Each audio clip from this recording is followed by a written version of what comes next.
사랑하는 성도 여러분, 아침에 일어나실 때 알람을 끄고 다시 주무신 적이 있으시지요? 그러면서 5분만 더 라는 이 말 한 번쯤은 해보셨을 것입니다. 이제 잠자리에서 일어나야 한다는 생각이 분명합니다. 그런데 5분 뒤라는 시간을 다시 설정하고 울림을 누릅니다. 그 시간이 되자 알람이 다시 울립니다. 또 끕니다. 또 미룹니다. 그런데 신기한 게 있습니다. 이걸 여러 번 반복하다 보면 어떻게 됩니까? 알람 소리가 들려도 아무 생각이 없습니다. 그리고 나중에는 알람이 울려도 아무 느낌이 없습니다. 소리 먼저 가서 꺼버립니다. 심지어는 알람이 울렸는지조차 모른 채 지나갑니다. 사랑하는 성도 여러분, 우리의 양심도 이와 비슷합니다. 처음에는 죄를 지으면 마음이 굉장히 불편합니다. 하나님 앞에 찔림이 있습니다. 이건 아닌데, 하나님 앞에 정말 이건 아닌데, 이렇게 분명히 느낍니다.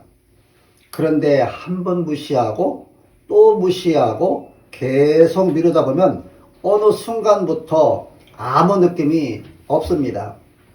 어떤 집에 설치한 화재 경보기가 처음에는 작은 연기에도 크게 잘 울렸습니다.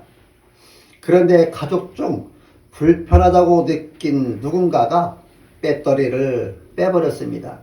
그 후에는 어떤 연기에도 경보기는 소리를 내지 않고 조용했습니다. 그런데 어느 날 진짜 불이 났습니다. 그러나 불이 난 사실을 가족들은 알지 못하고 큰 위험에 직면했습니다. 성도 여러분, 양심은 영혼의 경보기입니다. 그런데 우리는 불편하다는 이유로 영혼의 경보기의 양심을 무시하고 꺼버리고 아무렇지 않은 듯 살아갑니다. 그래서 오늘 하나님은 우리에게 너의 양심은 아직 살아있느냐?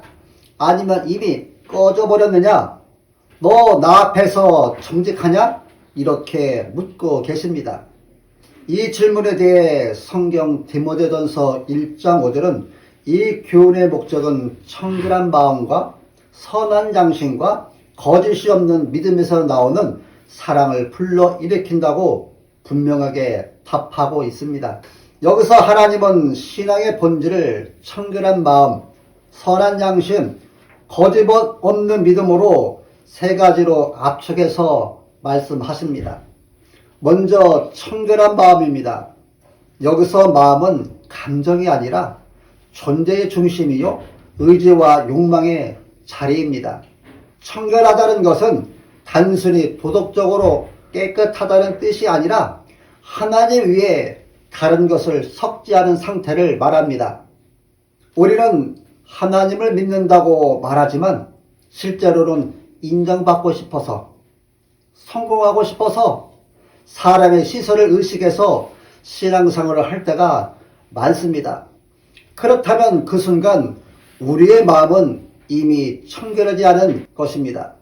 여러분, 하나님은 얼마나 열심히 하는가 보다 왜 그렇게 하는지를 보십니다.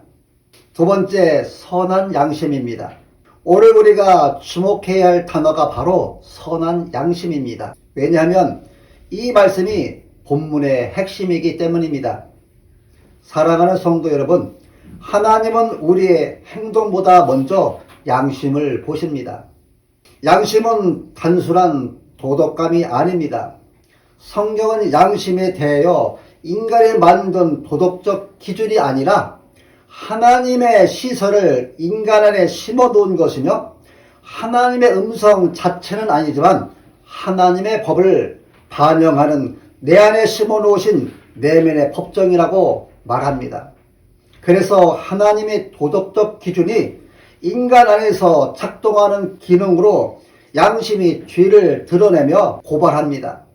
판단하고 때로는 정죄합니다. 또한 자기를 방어하기 위해 변명합니다.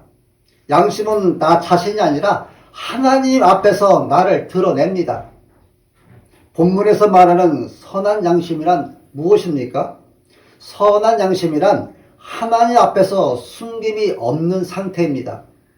죄를 죄로 인정하는 상태이며 스스로를 속이지 않는 상태이고 하나님 앞에서 투명한 상태를 말합니다. 여러분, 우리에게 양심은 행동하기 이전에 먼저 작동합니다. 즉 행동은 사람에게 보이지만 양심은 하나님께 보입니다. 양심이 무너지면 신앙은 유지되지만 하나님과의 관계는 무너집니다. 사랑하는 성도 여러분, 이 무서운 진실을 절대로 위면하지 마시기 바랍니다. 세 번째, 거짓 없는 믿음입니다. 여기서 거짓 없는 이란 단어는 헬러어로 위선이 없다는 뜻입니다. 위선이란 무엇입니까? 겉과 속이 다른 상태를 말하는데 사람 앞에서는 거룩한 척, 하나님 앞에서는 숨기는 것을 말합니다. 우리의 양심이 죽으면 믿음은 반드시 위선이 됩니다. 왜냐하면 내면의 경고가 사라졌기 때문입니다. 본문의 구절을 보면 청결한 마음에서 선한 양심으로, 선한 양심에서 거짓 없는 믿음으로, 거짓 없는 믿음에서 사랑으로 연결됩니다. 여기서 볼 수 있듯이 양심은 중간이 아니라 사랑을 불러일으키게 하는 핵심 연결고리입니다. 이처럼 양심은 마음과 믿음을 연결하고 내면과 위면을 연결해 줍니다. 양심은 독립적 기관이 아니라 마음의 상태에 영향을 받는 기능이 있어서 마음이 더러워지면 양심이 흐려지고 양심이 흐려지면 믿음이 위선이 되고 믿음이 무너지면 사랑이 사라집니다. 결국 사랑을 불러일으키기까지 하는 것에 연결되지 못합니다. 그래서 양심이 무너지면 신앙 전체 구조가 무너집니다. 청결한 마음의 끝은 사랑입니다. 왜입니까? 진짜 사랑은 깨끗한 양심에서만 나오기 때문입니다. 그러나 양심이 더러운 사람은 사랑하는 척 할 수 있습니다. 그리고 섬기는 척 할 수도 있습니다. 그러나 진짜 사랑은 할 수 없습니다. 왜냐하면 이미 자기 자신을 속이고 있기 때문입니다. 사랑하는 성도 여러분, 하나님은 우리의 행동만 보시는 것이 아니라 우리의 내면의 지신도 보시는 분이십니다. 그래서 우리가 예배를 드리는 이유, 우리가 봉사하는 이유, 우리가 기도하는 이유, 그 모든 것이 양심을 통과하는데 하나님께서 그 양심에 너 지금 나를 사랑해서 하는 거니? 아니면 다른 이유가 있는 거니? 라고 물으십니다. 여러분, 양심은 하나님이 나를 바라보고 계신다는 증거입니다. 그런데 왜 우리는 이 양심을 따라 살지 못하는가? 왜 우리는 점점 무뎌지는가? 질문해야 합니다. 성경은 그 이유를 사도행전 24장 16절에 이렇게 말합니다. 하나님과 사람에 대하여 항상 양심에 거리낌 없기를 힘쓴다. 여러분, 여기서부터 우리의 현실을 직면하게 되는데요.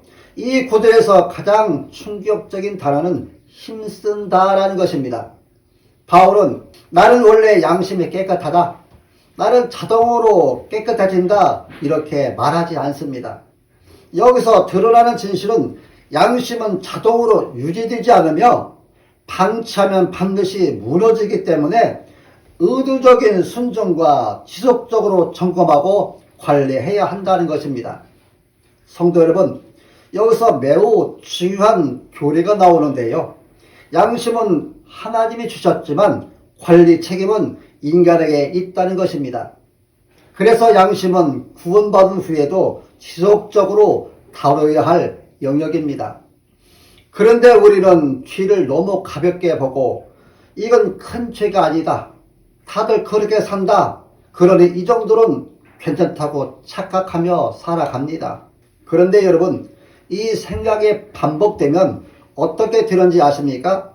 내 자신 스스로 양심의 기준을 낮추게 됩니다. 그러다 결국엔 무너집니다.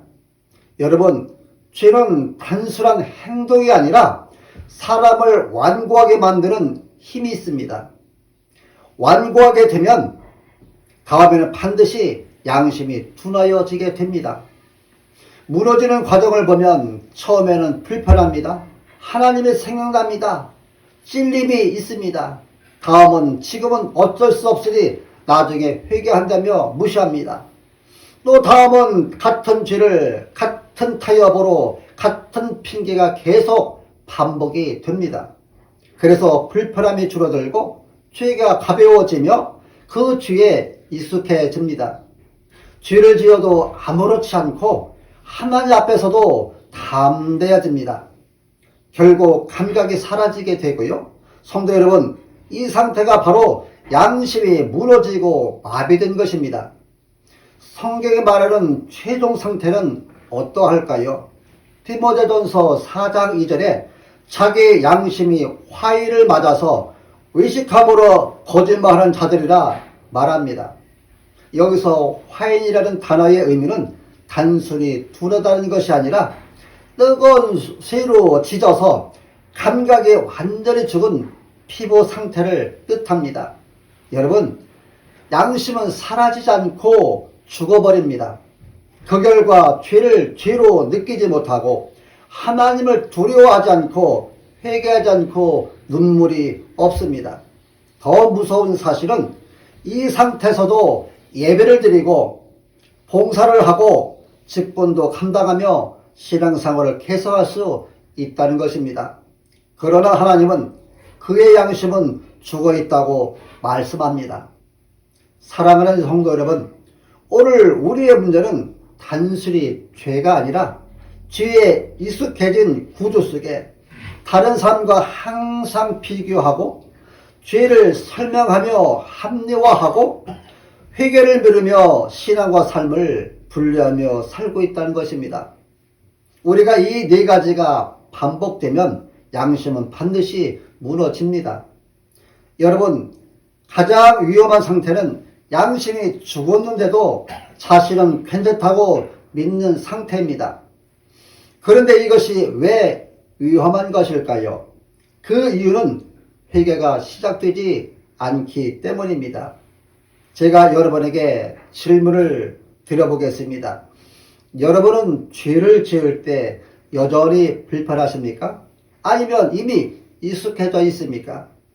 여러분, 양심이 살아있는 사람은 괴롭습니다. 그러나 양심이 죽은 사람은 편합니다. 이에 대한 진실은 괴로운 사람이 살아있는 사람이요, 편한 사람이 위험한 사람입니다. 그렇다면 이미 더러워진 마음은 어떻게 되는가? 이미 둔해진 양심은 다시 살아날 수 있는가 질문해야 합니다. 이 질문에 성경 히브리서 9장 14절 말씀을 통해 하물며 영원하신 성령의 능력을 힘입어 자기 자신을 몸소 흠없는 제물로 삼아 하나님께 온전히 바치신 그리스도의 피야말로 더욱더 우리 양심을 깨끗하게 해서 우리로 하여금 우리를 죽음으로 이끄는 모든 악한 행실로부터 벗어나게 해서 오직 살아계신 하나님을 섬길 수 있도록 해주지 않겠습니까? 라는 놀라운 답을 주고 있습니다. 사랑하는 성도 여러분, 양심 회복은 교육이나 노력으로 되지 않고 속죄로만 가능합니다. 우리의 문제는 양심이 약한 것이 아니라 죄로 더러워진 것이라는 것을 분명히 알았습니다. 이제 우리는 십자가 앞으로 가야 합니다.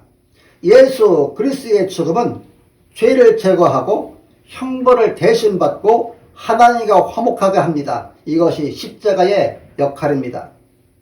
그 결과 우리는 하나님 앞에서 죄 사함을 받고 더 이상 정죄되지 않은 상태가 되고 양심이 깨끗해집니다. 그러나 우리가 잘 알아야 할 것은 양심은 한 번 씻기고 끝나지 않는다는 것입니다. 성령께서 우리에게 죄를 깨닫게 하시고 양심을 다시 민감하게 하시고 진리로 인도하시며 역사하실 때 양심이 살아있게 된다는 진리입니다. 사랑하는 성도 여러분들이요, 살아있는 양심은 그리스도의 피로 씻겨지고 성령의 역사로 유지된다는 것을 꼭 기억하시기 바랍니다. 여러분들이요, 왜 오늘 우리는 양심을 잃어가고 있을까요?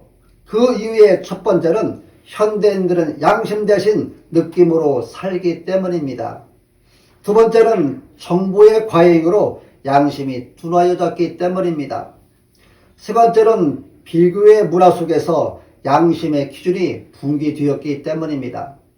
네 번째는 합리화 문화에 젖어 죄를 정당화하기 때문입니다. 다섯 번째는 너무 바쁨으로 인하여 자기 자신을 돌아볼 성찰의 시간을 상실했기 때문입니다. 여섯 번째는 신앙의 의형화라는 이미지에 몰입하느라 내면을 점검하지 않기 때문입니다. 일곱 번째는 죄 짓는 것을 반복하다 보니 하나님을 의식하지 않은 무감각한 상태가 되었기 때문입니다. 과거에는 옳고 그름의 기준이 비교적 분명했습니다. 그러나 오늘날은 다릅니다.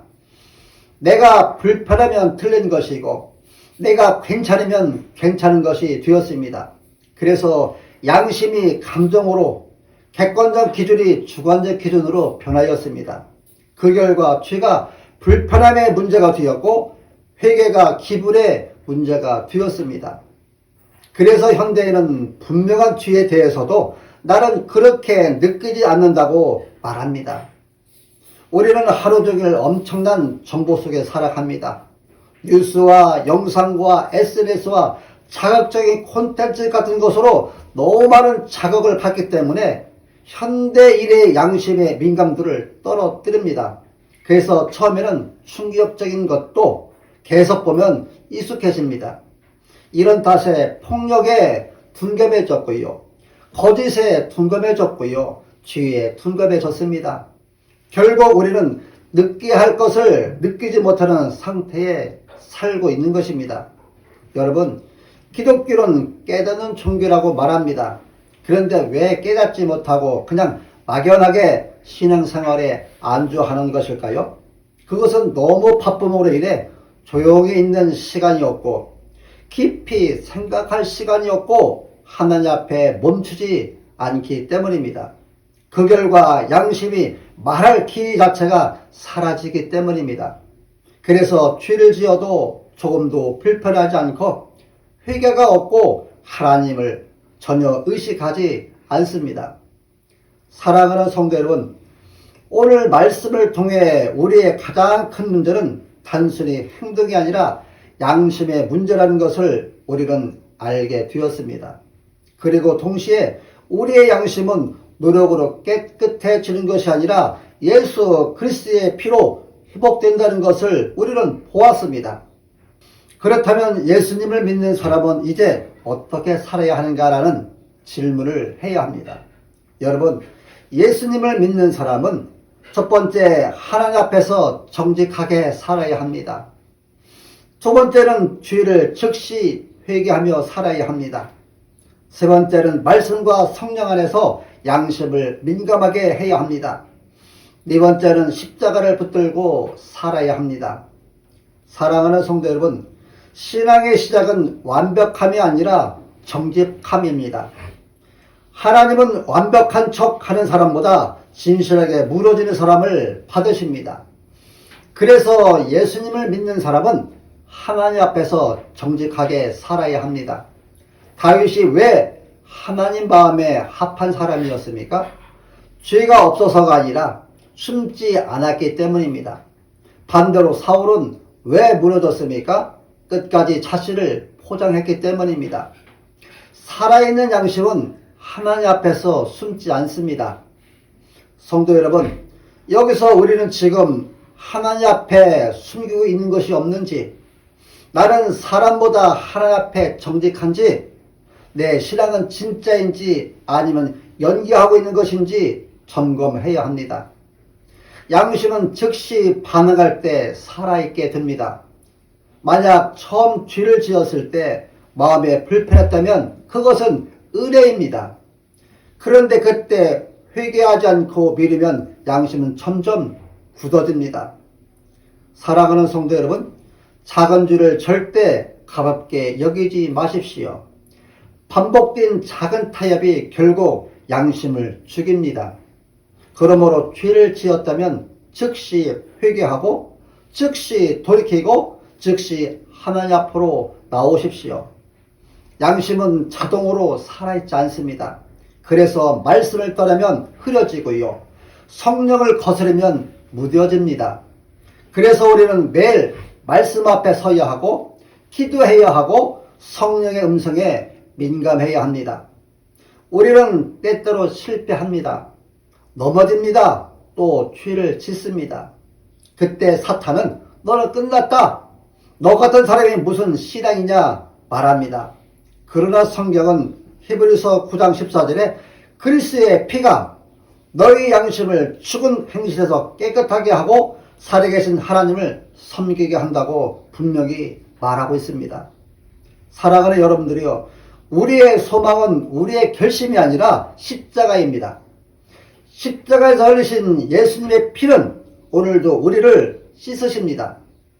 오늘도 우리를 다시 하나님 앞에 서게 합니다. 넘어져도 십자가로 돌아가십시오. 죄책감에 머물지 마시고 다시 은혜 앞으로 나오시기 바랍니다. 사랑하는 성도 여러분, 양심이 살아있는 사람은 죄를 결코 가볍게 여기지 않습니다.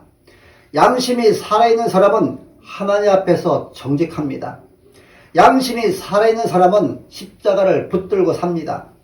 오늘 하나님은 우리에게 너는 지금 살아있는 양심으로 살고 있느냐 묻고 계십니다. 여러분에게 양심의 소리가 들린다는 것은 아직 하나님이 나를 포기하지 않으셨다는 뜻입니다. 오늘 여러분 안에 아직도 찔림이 있다면 그것은 은혜입니다. 성도 여러분, 무뎌진 양심으로 계속 살아갈 것인지 아니면 살아있는 양심으로 하나님과 동행할 것인지 이제 결정하십시오. 양심이 살아있는 사람만이 하나님과 깊이 동행합니다. 오늘 여러분의 양심이 다시 살아나시기를 예수님의 이름으로 축원합니다.